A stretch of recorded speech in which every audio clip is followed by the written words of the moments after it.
Reports showed that youth aged 13 to 24 accounted for more than 1 in 5 new HIV diagnoses. Out of those new diagnoses, 44% did not know they had HIV.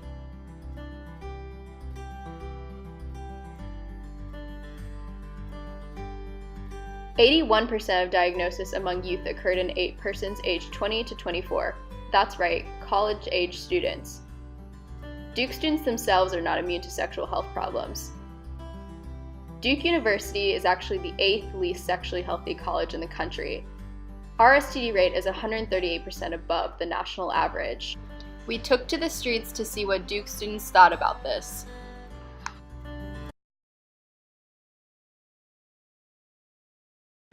When you think about STDs, like what sort of ones come to mind? Like if you just list the top 4 STDs you can think of that might be most common. Gonorrhea, chlamydia, syphilis, HIV.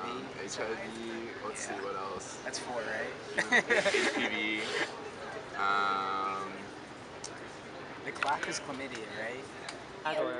I just think when it's like a bigger, more party-like atmosphere, like here it's like you can go to Shooters and maybe find somebody there, but I don't know. But like, I feel like after like those huge football games and stuff, some crazy stuff must be going on. People know when to use condoms all the time. When considering STDs, do you think college students think of HIV as a possibility for them or those around them? Probably not. I feel like HIV is something that people think happens in like countries far away from here and don't really consider it a problem here.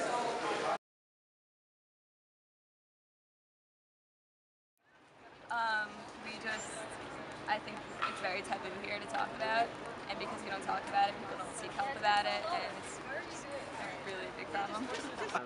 Well, yeah, I think if you're in the moment, it can be awkward to ask, like, can we, like, use a condom or something like that, so I know that's, like, part of it.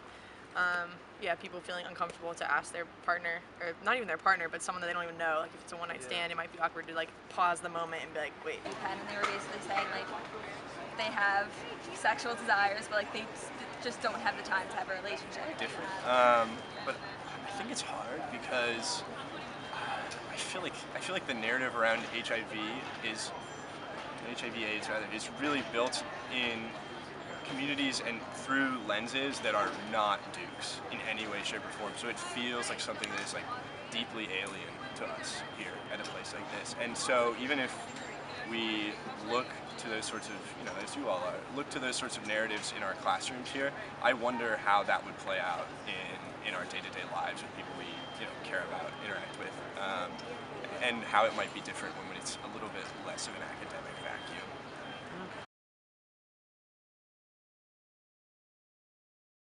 Let's take a moment and see how the attitudes and practices we observed can explain how people can contract HIV.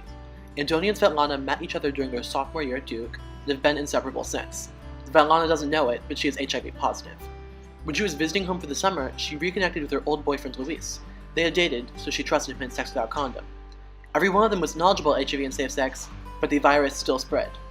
Without a doubt, if you were a student at Duke University, you were aware of the hookup culture, the propensity of students to have sexual relations with others outside the conventional relationship framework. The existence of this hookup culture renders knowledge and prevention of HIV and other STDs all the more important in a place like Duke, where one unfortunate circumstance between two people can spread out and affect many students.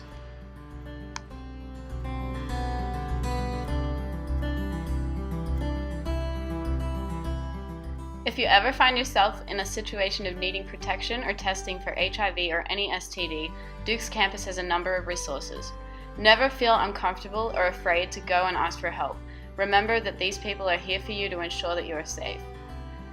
Next time you're planning on a big night at Shooters, just remember, wrap it before you tap it! Okay.